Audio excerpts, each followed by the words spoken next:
Hello and welcome to VOA's Red Carpet. My name is Jackson Funganyi. Thank you so much for joining us today. On this episode of Red Carpet, we speak to music executive Bu Thiam in Atlanta.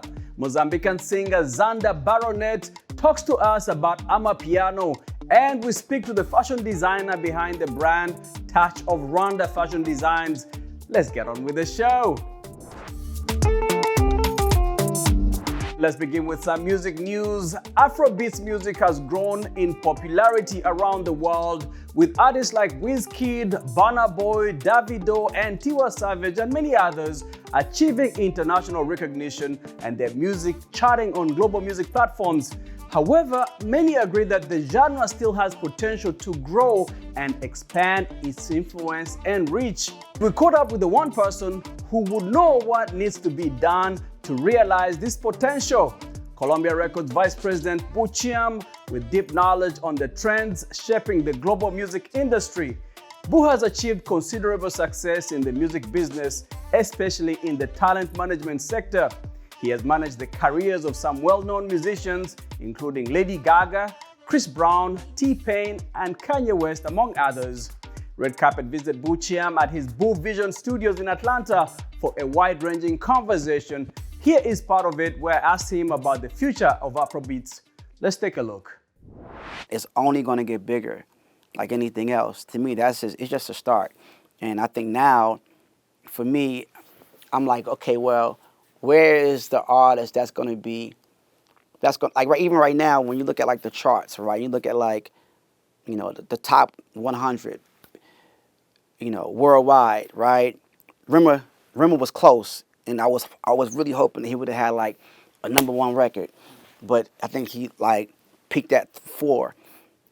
I want to see more of what's on those charts. Like, yes, the Nigerian chart is great, and we're able to compete with each other. But now it's time for us to compete with the world. You know what I mean? Consistently. Like Latin music is doing now. You know what I mean? Like Bad Bunny is competing with Drake. Yeah.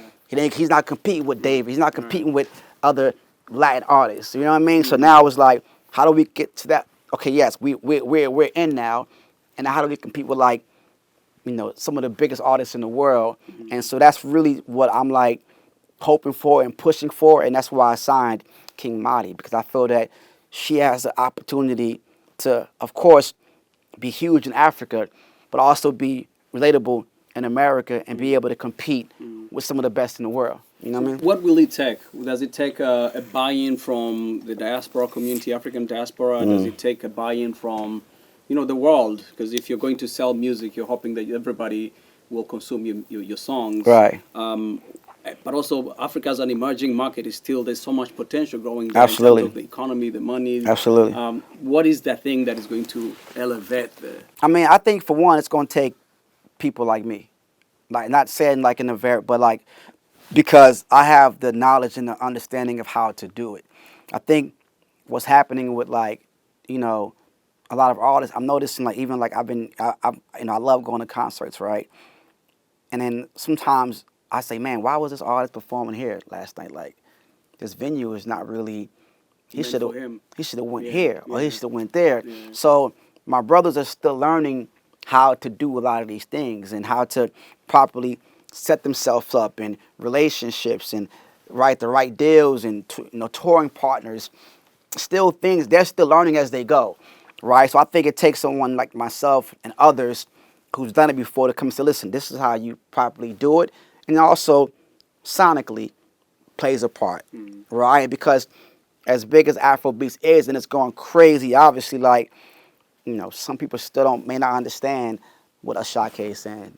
And which is cool. I'm not saying he has to bend or fold for them, but obviously it's making music to where they can identify. That's why Rimmer, because Calm Down, if you listen to it, Akon could have did that record. Yeah, you know what I mean? Or whoever, or Chris Brown, and because it lands sonically to the ears of everyone. Yeah. So it's all those factors that I feel we're going to need to kind of just keep pushing it to that level, And now let's get into some fashion. Shema Charlotte is a 37-year-old fashion designer and the founder of Touch of Rwanda Fashion Designs Limited. She started her journey in the fashion world as a student at a startup company in Kigali, where she learned various skills such as sewing, cutting, designing, drawing, and client communication. And today, she uses her creativity and expertise to create exciting and original outfits for her clients. Diana Iriza has more from Kigali. 37-year-old Shema discovered that crafting things with her own hands brought a unique sense of satisfaction to her life. During her university years, she gained valuable experience by working with a startup fashion company in Kigali, where she learned various aspects of the fashion world, including sewing, cutting, designing, drawing, and client communication. Today, Shema has become a fashion designer and the founder of Touch of Rwanda Fashion Designs Limited. For her, fashion design is the perfect avenue to infuse excitement into both her life and the wardrobes of her clients. We started 2018, but before then, I think I spent 4 years working with another company, also doing the designing, also tailoring and all of that. Then before then, I grew up with a mother who really liked fashion. Especially, she was always knitting, doing some home decor stuff, and really we grew up seeing fashion around the house. When Shema embarked on her fashion startup journey a couple of years ago, she had just one sewing machine and a small workspace. Thanks to her unwavering passion and dedication, she has since expanded to a remarkable 10 sewing machines, finding not only success but also personal happiness and fulfillment in her craft. In 2021, Shema made the decision to establish a fashion school to pass on her skills and expertise to the younger generation. This school aims to bring together fashion students from around the world to Kigali, where they will learn not only design and production, but also the rich history of African fashion in all its splendor. I started during COVID, actually. Since we didn't have a lot of clients, I wanted to see if there is something I can do which can change a little bit of society, since everybody was at the house, no jobs, things like that. And then also younger ones, students, or in the holiday for so long. As advice to young entrepreneurs, Shema emphasizes the importance of thinking creatively and outside the box for the success of any business. For those aspiring to enter the fashion industry, she stresses the need to stay attuned to rapidly changing trends, which is vital for one's longevity in the field. And now let's get into some art news. Murad is a spiritual artist who embraces art as a powerful mode of emotional liberation and self-love. She utilizes painting not simply as a form of expressing herself, but also as a therapeutic journey, seamlessly linking the world of mental health and creativity. VOA's Deko Novashki shares her inspiring tale from Washington, D.C. Let's take a look.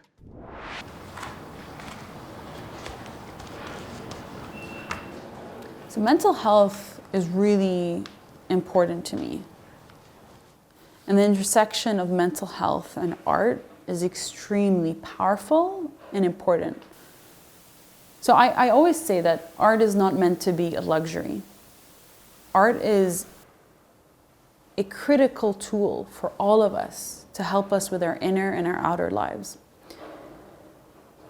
Art helps us foster this contained emotions, not just foster them, but help whatever needs to come out, because our body stores emotions, it stores memories. Through art, I process my emotions, I connect to the beyond. It's a form of meditation, it is a form of enjoyment, it is a form of self-love, it is a freeing experience. I remember the first day I painted, which was in 2014. And I painted that day because of two really sad news. One is doctors said I'll likely never use my hands again because I was having bone erosion, which I have now in this hand, which means that they're just permanently damaged. And they said at the rate that the damage is happening, you'll likely never use your hands again. And at the same time, I was applying for jobs, and people asked me, why should we hire you? And I didn't have, again, the mental health language to say I am depressed. I just said I have no idea. The hardest part was my mentality, which was switching from the societal narratives that have been imprinted on us, which are, you have to be a starving artist.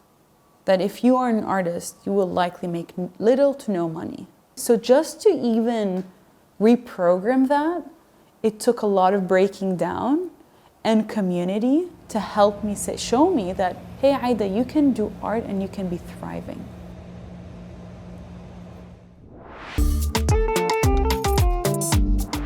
And now to more music news. Amapiano is undoubtedly a genre that is stirring up a lot of people, and several artists have found a source of success in it. For Mozambican singer Zander Baronet, all artists can shine in Amapiano. Speaking to VOA's journalist Sergio Nyambi, Zander spoke about Mozambican music, which he described as organic and rich. Here's more.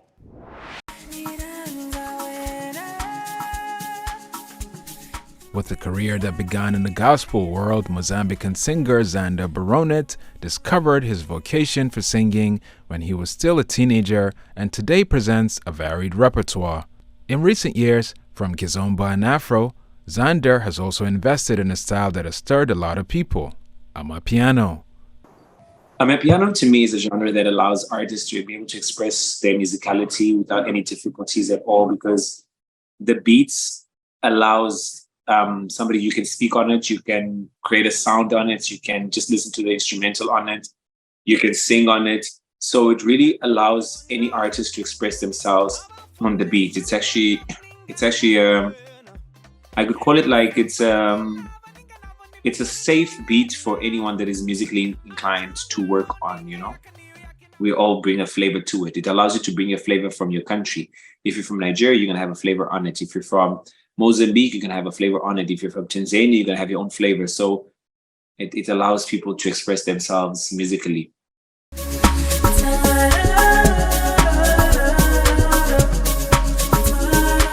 With more than a decade in the music industry, the singer says that the artistic market in Mozambique has improved recently, especially for new artists, but that there is still more to do.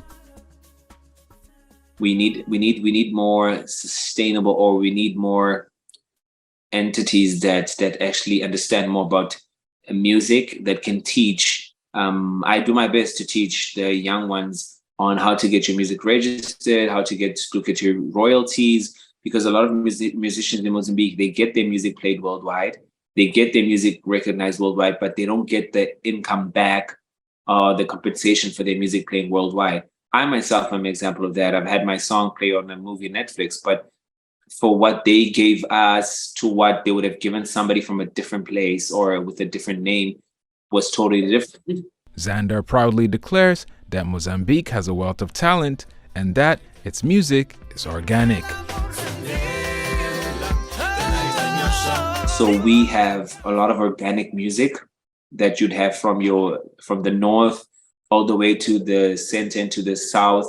We still keep the essence of organic. Yes, we have fusions here and there, but we still keep to our essence of our organic sound.